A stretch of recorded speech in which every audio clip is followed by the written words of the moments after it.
হয়, যুগ যুগ ধৰি ঐতিহ্য ৰক্ষা কৰি চলি অহা গড়মূৰ সত্ৰৰ এক পৰম্পৰাগত খেল কড়ি খেল। আৰু যি বহাগ বিহুৰ পৰাই এই কড়ি খেল আৰম্ভ হয় আৰু এই মুহূৰ্তত মাজুলীৰ ঐতিহাসিক গড়মূৰ সত্ৰত সত্ৰাধিকাৰ সহিত বৈষ্ণৱসকলে একেলগে এই কড়ি খেলত অংশগ্ৰহণ কৰিছে। আৰু আমি জানিবলৈ চেষ্টা কৰিম কেনেদৰে আচলতে খেলা হয় এই কড়ি খেল আৰু গড়মূৰ সত্ৰৰ এই কড়ি খেল সম্পৰ্কত আমি জানিম সত্ৰাধিকাৰ সহিতে বৈষ্ণৱসকলৰ পৰা। আমাৰ এই গড়মূৰ সত্ৰত আমি ঐতিহ্যৰ পৰা এই খেল আমাৰ জ্যেষ্ঠসকলে খেলি আহিছে। আমিও সেই পৰম্পৰা অটুট ৰাখি আমি প্ৰতি বছৰে গৰু বিহুৰ দিনা এই খেল আৰম্ভ কৰোঁ।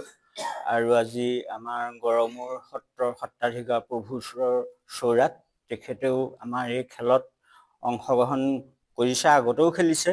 আৰু এই খেলখন আমাৰ গড়মূৰ সত্ৰৰ আমি জন্মলগ্নৰে পৰা দেখি আহিছোঁ। জ্যেষ্ঠসকলে এই খেলখন গৰু বিহুৰ দিনা আৰম্ভ কৰে আৰু এই খেলখনত ধাৰ্মিক তাৎপৰ্য আছে। আৰু এই খেলখনত আমাৰ দুটা পক্ষ হয়, সেই দুটা পক্ষই 7টা কড়িগুটি মাৰে আৰু সেই কড়িগুটি যদি 5টা ওপৰ ফালে মুখে পৰে তেতিয়াহ'লে আমাৰ এই খেলখনত 25 উঠিছে বুলি ধৰে। আৰু যদি 6টা ওপৰলৈ উঠে তেতিয়াহ'লে 29 হয়। আৰু 7টাই যদি ওপৰলৈ উঠে তেতিয়াহ'লে 14 হয়।